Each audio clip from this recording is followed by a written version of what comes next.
اچھا، اب آپ بات کر رہے تھے نا تو مجھے فوری طور پر یہ خیال آیا کہ ہمارے یہاں اکثر لوگ جو ISSB کی تیاری کر رہے ہوتے ہیں اور انہوں نے کبھی کبھی کچھ چیزیں کہیں سے، جیسے میں نے کہا کہ میں تیاری کروا دیتا ہوں یا میں کروا دیتی ہوں، تو میں کچھ رٹا دیتی ہوں چیزیں، اور خاص طور پہ یہ ایک ایسے رائٹنگ جو ہوتا ہے، یہ تو بہت سارے بچے جو ہے وہ شاید رٹ کر ہی آتے ہیں، کیونکہ ہمارے ہاں یہ بہت کمپلیکس ہے.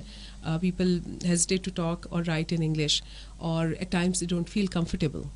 لیکن آپ کے ہاں چونکہ لینگویج گورنمنٹ کی، ہمارے ہاں سرکاری زبان جو کہ انگریزی ہے تو اسی کو پریفر کیا جاتا ہے. تو جو ابھی آپ ایسے کی بات کر رہے ہیں، یا آپ انگلش اور اردو دونوں میں لکھواتے ہیں یا کسی ایک پرٹیکولر لینگویج میں؟ یہ بھی بڑا اچھا آپ کا کوشچن ہے.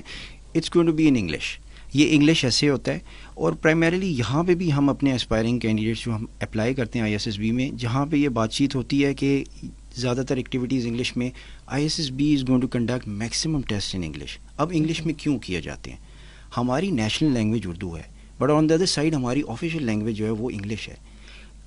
Apart from applying in ISSB، آپ نے کسی بھی اسٹریم میں اپلائی کرنا ہے، whether you go in any kind of professional stream, آپ کسی بھی پروفیشنل یونیورسٹی میں جانا چاہتے ہیں، وہاں پہ بھی آپ کو اپنے تمام کے تمام سبجیکٹس کو، یا جو بھی تھیسس کرنی ہے، آپ نے کوئی بھی بات چیت کرنی ہے، پریزنٹیشنز دینی ہے، وہ بھی آپ کی انگلش میں ہوتی ہیں. سو سیم وے ہم بھی یہی ایکسپیکٹ کرتے ہیں کہ ہمارے پاس جو کینڈیڈیٹ آتا ہے، he should have basic knowledge, جہاں پہ وہ اپنا جو بھی اس کے پاس بیک گراؤنڈ نالج ہے اس کو پین ڈاؤن کر سکے اور اس کو جو ہے اچھے طریقے سے بتا سکے.